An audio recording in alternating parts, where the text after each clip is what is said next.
అందరికీ నమస్కారం. ఓం శ్రీ మాత్రే నమః. ఇంట్లో పూజ చేసిన తర్వాత ఖచ్చితంగా ఇలా చేయాలి. అప్పుడే మీ పూజకు పుణ్యం లభిస్తుంది.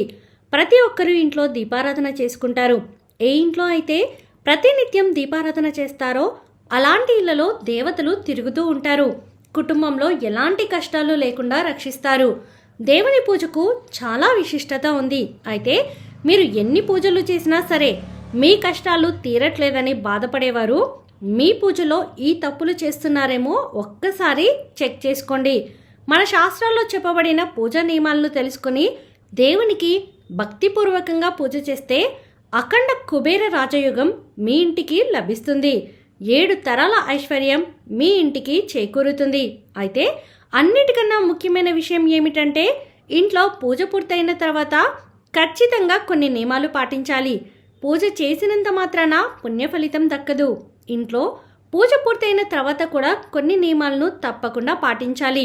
ఆ దీపారాధన నియమాలను పాటిస్తేనే ఆ దేవుని ఆశీర్వాదం మీ ఇంటిపై ఉంటుంది.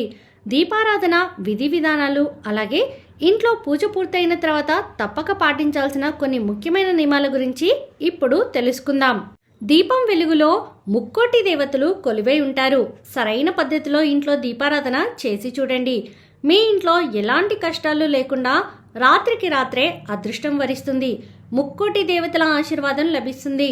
ఇంట్లో పూజ చేసే ముందు అలాగే ఇంట్లో పూజ పూర్తయిన తర్వాత ఈ నియమాలను పాటించండి.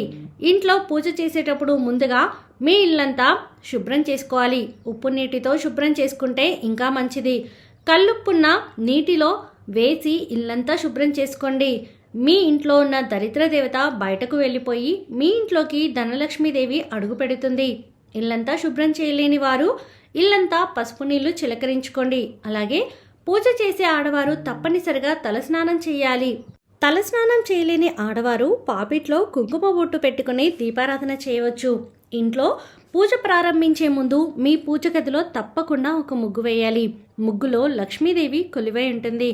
కాబట్టి మీ పూజ గదిలో ముగ్గు వేసి ఇంట్లో దీపారాధన చేసుకుంటే మీ ఇంటికి అష్టైశ్వర్యాలు చేకూరుతాయి. పూజ చేసే ఆడవారు నైటీలు వేసుకుని దేవుడిని పూజించకూడదు. చక్కగా చీర కట్టుకుని ఇంట్లో దీపారాధన చేస్తే మీ ఇంట్లో లక్ష్మీదేవి స్థిర నివాసం ఉంటుంది. మీ పూజ గదిలో తప్పకుండా మంచినీళ్లు పెట్టుకోవాలి. ఎందుకంటే మనం ఇంట్లో పూజ చేసేటప్పుడు పూజలో ఉన్న దైవశక్తులన్నీ ఆ మంచినీటిలోకి చేరుతాయి. కాబట్టి ఇంట్లో పూజ పూర్తయిన తర్వాత ఆ నీటిని తీర్థంలాగా స్వీకరించాలి. అప్పుడు మాత్రమే దేవుని అనుగ్రహాన్ని పొందుతారు. అలాగే ప్రతి ఒక్కరి పూజ గదిలో అక్షింతలు ఉండాలి. ఇంట్లో దేవుని పూజ పూర్తయిన తర్వాత అక్షింతలను దేవుని ఆశీర్వాదంగా భావించి అక్షింతలను తలపైన వేసుకుని దేవునికి నమస్కారం చేసుకోవాలి. పూజలో వెలిగించే దీపానికి చాలా శక్తి ఉంటుంది. కాబట్టి మీరు వెలిగించే దీపం కుంది మరీ నల్లగా ఉండకూడదు. పూజ గదిలో దీపం వెలిగించే ముందు గణపతికి నమస్కారం చేసుకుని దీపానికి 3 కుంకుమ బొట్లు పెట్టి దీపంలో నూనె పోసి ఒత్తులు వేసి ఆ దీపాన్ని వెలిగించాలి. ఇలా దీపం వెలిగించిన తర్వాత దీపం దగ్గర కొన్ని అక్షింతలు వేసి ఒక పుష్పాన్ని సమర్పించి దీపానికి నమస్కారం చేసుకోండి. ఇలా దీపానికి నమస్కారం చేసుకుంటే ముక్కోటి దేవతల ఆశీర్వాదం ఖచ్చితంగా లభిస్తుంది.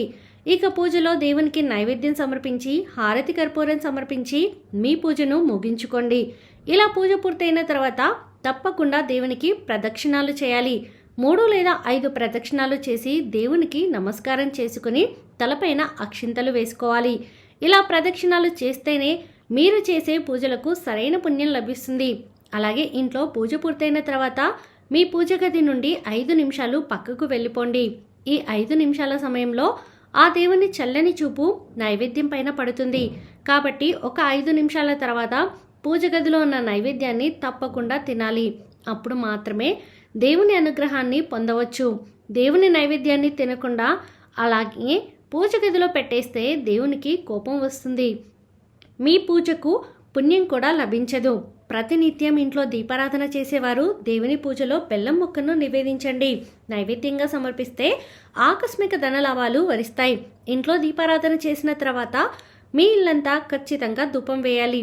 ఇలా ధూపం వేయడం ద్వారా ఇంట్లోనే నెగటివ్ ఎనర్జీ మొత్తం కూడా బయటకు వెళ్ళిపోయి మీ ఇంట్లోకి దైవశక్తులు ఆకర్షిస్తాయి. ఒక్కోసారి ఇంట్లో దీపారాధన చేసేటప్పుడు దీపం నుండి శబ్దాలు వస్తూ ఉంటాయి. అయితే ఇలా అస్సలు రాకూడదు. దీపం నుండి చప్పుడు వినిపిస్తే మీ పూజకు ఫలితం దక్కదు. ఇక దీపంలో ఉండే ఒత్తులు పూర్తిగా కాలిపోవాలి. ఇక పూజ చేసే ఆడవారు తప్పనిసరిగా కుంకుమ బొట్టు పెట్టుకోవాలి. చేతులకు నిండుగా గాజులు వేసుకోవాలి. అన్నిటికన్నా ముఖ్యంగా కాళ్ళకు పసుపు రాసుకుని ఇంట్లో దీపారాధన చేయాలి. ఏ స్త్రీ అయితే పసుపు రాసుకుని ఇంట్లో దీపారాధన చేస్తుందో అలాంటి స్త్రీలకు దీర్ఘ సుమంగళి ప్రాప్తి సిద్ధిస్తుంది. అలాగే ఇంట్లో పూజ చేసేటప్పుడు దేవుని దగ్గరున్న కుంకుమను తీసుకొని మీ మంగళసూత్రానికి పెట్టుకోండి. ఇలా చేయడం ద్వారా మీ భర్త ఆయుష్ పెరగడంతో పాటు మీ భర్త సంపాదన కూడా విపరీతంగా పెరుగుతుంది. నల్లటి వస్త్రాలు వేసుకుని దీపారాధన చేయకూడదు. ఇంట్లో పూజ చేసే స్త్రీలు తూర్పు ముఖంగా కూర్చుని పూజ చేయాలి. దేవీ దేవతల విగ్రహాలు కానీ దేవుని చిత్రపటాలు కానీ పడమటి దిశగా ఉండాలి. ఒకవేళ ఇలా కుదరని పక్షంలో దేవుని విగ్రహాలను దక్షిణ వైపుకు ఉత్తరముఖంగా కూర్చొని పూజ చేసుకోవాలి. ఈ పూజా నియమాలను పాటిస్తే తప్పకుండా శుభం జరుగుతుంది. సర్వే జనా సుఖినో భవంతు.